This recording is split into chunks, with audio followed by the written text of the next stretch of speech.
इस मन को हरि से जोड़ने का केवल एक ही साधन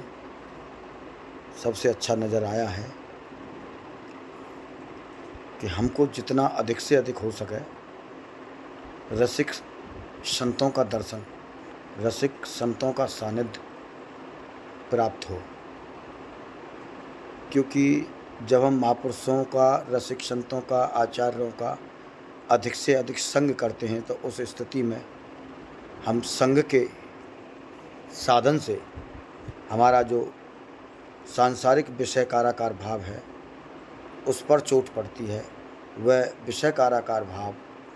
भगवत भाव में ही बदलता है। जैसा भी हम समझ पाए हैं, बाकी महापुरुष के एक एक शब्द वाणी से निकले हुए सभी कल्याणकारी ही होते हैं,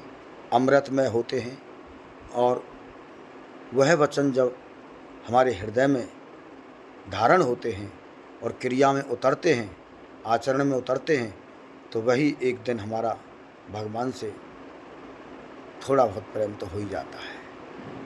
भगवान से थोड़ा बहुत भी प्रेम होने का आशय, जैसे हमें पढ़ाई लिखाई में थोड़ी बहुत लगन होती है और जब हम कक्षा में अच्छे से मेहनत करके अच्छे से अपने किसी लक्ष्य को लेकर के जब हमारा भाव ऐसा हो जाता है, हमको ज्ञान हो जाता है कि हमको पढ़ लिख करके MBBS बनना है, IAS PCS बनना है, इसी प्रकार जब थोड़ा सा भी भगवत प्रेम हमारे हृदय में होता है तो हम सोचते हैं कि हमें वास्तविक ही इस भवरोग नरक कुंड से निकल करके प्रभु के धाम पहुंचना है, प्रभु के चरणों के आश्रय में रहना है और अपने परम लक्ष्य को, देव दुर्लभ मानव जन्म के परम लक्ष्य को प्राप्त करना है। जब ऐसी हमारे मन के अंदर तीव्र इच्छाएँ हो जाती हैं और प्राणी वास्तविक ही विवेक से जाग जाता है, तभी ऐसी कल्याण की इच्छाएँ होती हैं। और विवेक के जागने से पहले तो हम मरणासन स्थिति में ही हैं, जीवित रहते हुए मरने के ही समान हैं, कि हमको पता ही नहीं दीन दुनिया में क्या करने के लिए हम आए, क्या हमको करना है, क्या नहीं करना है, क्या वास्तविक सत्य है, क्या असत्य है, क्या कर्तव्य है, क्या अकर्तव्य है, क्या नित्य है, क्या अनित्य है। किसी भी चीज़ से हम अवगत नहीं रहते और ना हमको हमारे निशाने की पता कि हमारा गंतव्य कहाँ है, हमको किधर जाना है, किधर नहीं जाना है। बस भटकते हुए सुबह जागना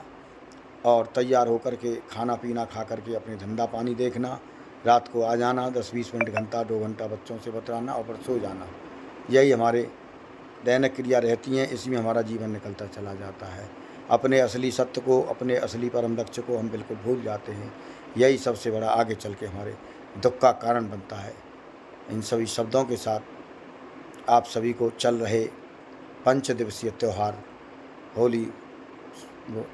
दीपावली, गोवर्धन पूजा, छोटी दीपावली, धनतेरस,